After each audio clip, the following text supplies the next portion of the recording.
अच्छा एग होगा, अच्छा स्पर्म होगा, अच्छा बेबी बनेगा और प्रेगनेंसी होगी। तो एग की क्वालिटी कैसे इम्प्रूव हो सकती है?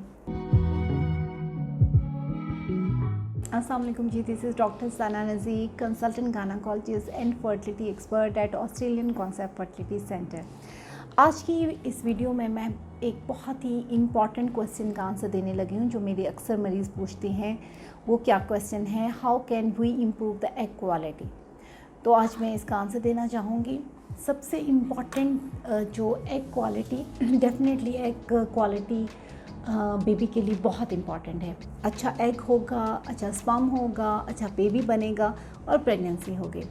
तो एग की क्वालिटी कैसे इम्प्रूव हो सकती है? सबसे इम्पॉर्टेंट फैक्टर एग की क्वालिटी में आता है एजिंग।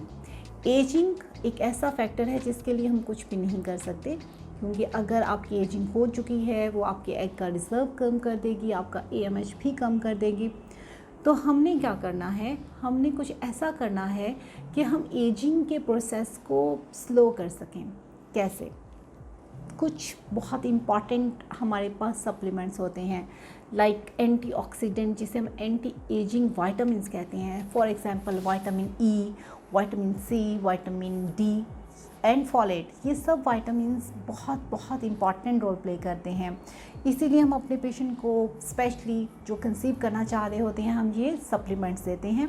ये क्या करती हैं? ये सिर्फ और सिर्फ जस्ट लाइक फॉलेट है, वो सिर्फ और सिर्फ बेबी के बर्थ डिफेक्ट को नहीं प्रिवेंट करता, बल्कि ये एग की क्वालिटी को भी इम्प्रूव करता है। और जो सबसे इम्पॉर्टेंट फैक्टर है, बेबी जो बनता है वो जब तक बच्चेदानी की अंदरूनी दीवार से चिपकता नहीं, प्रेगनेंसी नहीं होती। तो हम उसे कहते हैं एंडोमेट्रियम रिसेप्टिव डे, जो प्रेगनेंसी जो बेबी है उसकी एक्सेप्टेंस ऑफ बॉडी में।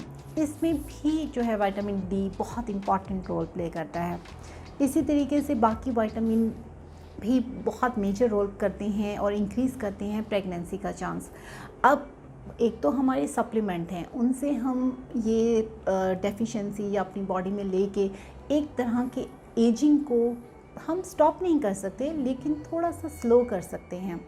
क्योंकि ये क्या करेंगे, ये सब विटामिन, इन्हें एंटीऑक्सीडेंट बोला जाता है, जो कि ऑक्सीडेशन स्ट्रेस जो कि एजिंग की वजह से होता है, जो कि एग की और स्पर्म की क्वालिटी को ख़राब कर रहा होता है, उन्हें डैमेज कर रहा होता है, तो ये उसको प्रिवेंट कर देते हैं। यानी कि ये एंटीऑक्सीडेंट है, ऑक्सीडेटिव स्ट्रेस जो बॉडी में है उसको स्टॉप कर देते हैं।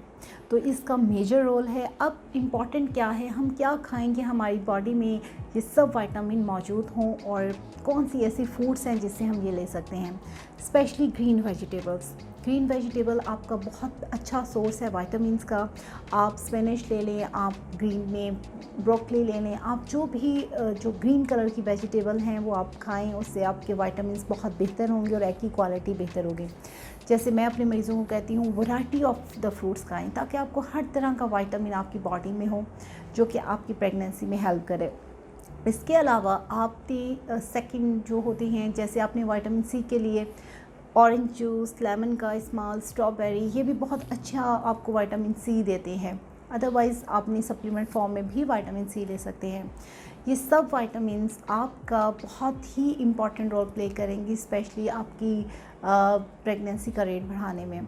इसके अलावा सेकंड, आप कौन सी फूड लें जिससे आपकी जो एग की क्वालिटी बेहतर हो।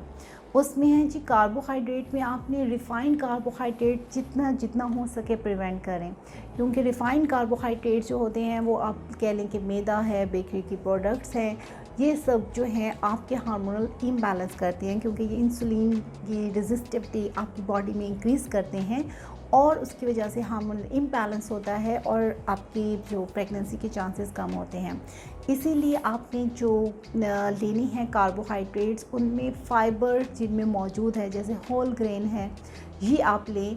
ज़्यादा से ज़्यादा फ़ाइबर जिन जिन चीज़ों में मौजूद है, जैसे स्पिनच है और भी फ़ाइबर की जो भी चीज़ें हैं उन्हें लें, ताकि उससे भी बहुत ज़्यादा आपका एक तो प्रेगनेंसी के चांसेस इंक्रीज़ होते हैं, और इवन मेल के लिए भी एग की जो स्पर्म्स की क्वालिटी है उसमें भी इम्प्रूवमेंट होती है।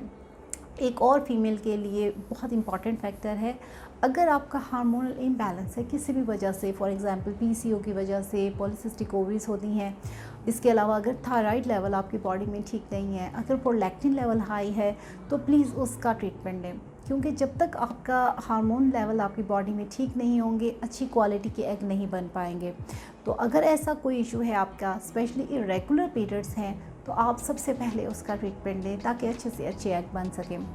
इसके अलावा और भी बहुत ज़्यादा आपका मेन वेट बहुत इम्पॉर्टेंट रोल प्ले करता है। वेट अगर आपका बहुत ज़्यादा है और बहुत कम, हम कहते हैं वेट को हम देखते हैं वेट एंड हाइट रेशो से, जिसे हम BMI कहते हैं।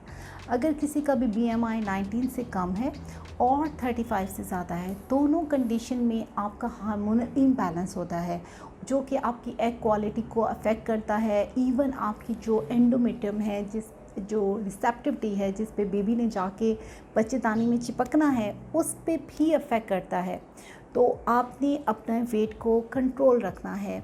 फॉर एग्ज़ाम्पल, अगर आपका वेट कम है 19 BMI से, तो आप हेल्दी फूड लें, अपना वेट बढ़ाने की कोशिश करें। इसी तरीके से अगर बहुत ज़्यादा वेट है, BMI 35 से ज़्यादा है, तो आप डाइट करें, आप एक्सरसाइज करें। इवन अगर आपका बहुत ज़्यादा 40 BMI से ज़्यादा है, तो कुछ मेडिसिन्स भी अवेलेबल हैं जो वेट रिड्यूस करने में हेल्प करती हैं।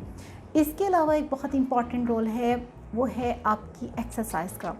एक्सरसाइज डेफिनेटली बेनिफिट देती हैं कि आपका वेट रिडक्शन होता है। इसके अलावा एक्सरसाइज से क्या होता है कि आपके जो ऑर्गन्स होते हैं, जैसे नॉन वाइटल ऑर्गन, आपके मेन ऑर्गन्स को तो ब्लड सप्लाई हमेशा ठीक चल रही होती है, लेकिन अगर आपके जैसे रिप्रोडक्टिव ऑर्गन्स हैं, अंडेदानी है, बच्चेदानी है, इन सब की तरफ ब्लड फ्लो को इंक्रीज़ करना है, तो आप एक्सरसाइज करें। एक्सरसाइज से क्या होता है, ब्लड फ्लो इंक्रीज़ होता है और उसकी वजह से आपके जो ऑर्गन का फंक्शन है वो बेहतर होता है। तो मैं ज़रूर सजेस्ट करूँगी कि आप चाहे इवन आपका वेट कम है, तब भी आपने अपनी बॉडी को मूव करना है। ऐसा नहीं कि आपने सेडेंटरी लाइफस्टाइल में आप स्टैटिक कि जी मेरा तो वेट बहुत ही कम है, मैं क्या करूं। नहीं, आप मूवमेंट करें, आप हल्की फुल्की भी वॉक करें, ये वॉक करें। और अगर वेट ज़्यादा है तो ब्रिस्क वॉक करें। और स्पेशली वेट को आपको जो वेट कम करना चाहते हैं, तो आपने 40 मिनट से ज़्यादा वॉक करेंगे और वो भी ब्रिस्क वॉक करेंगे, तब आपका वेट कंट्रोल में आ सकेगा। इसके अलावा आप एग की क्वालिटी और भी चीज़ों से बेहतर कर सकते हैं, स्पेशली अगर स्मोकिंग कर रहे हैं। एग की क्वालिटी पे भी इफ़ेक्ट होता है। हस्बैंड है, स्पर्म पे तो अफेक्ट करेगा, उसमें स्पर्म की मोर्टेलिटी पे भी अफेक्ट करेगा, स्पर्म के काउंट पे भी अफेक्ट करेगा, और स्पर्म का जो DNA है उसकी भी फ्रेगमेंटेशन कराएगा, और जो स्पर्म की क्वालिटी भी ख़राब करेगा। लेकिन अगर आप अपनी वाइफ के साथ या आप पी रहे हैं, स्मोकिंग कर रहे हैं, तो होता यह है कि पैसिव स्मोकिंग होती है, और जो पैसिव स्मोकिंग होती है वो एग की क्वालिटी ख़राब कर रही होती है।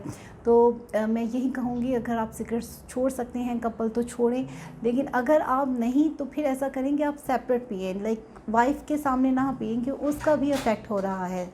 ठीक है, तो ये सारे फैक्टर्स हैं जो कि हम डील कर सकते हैं और उससे एग की क्वालिटी भी इम्प्रूव कर सकते हैं। Thank you so much. कोई भी क्वेश्चन हो आपका इस वीडियो से रिलेटेड, नीचे दिए हुए नंबर पे आप कांटेक्ट कर सकते हैं। मेरी टीम आपको ज़रूर आंसर करेगी। Thank you so much.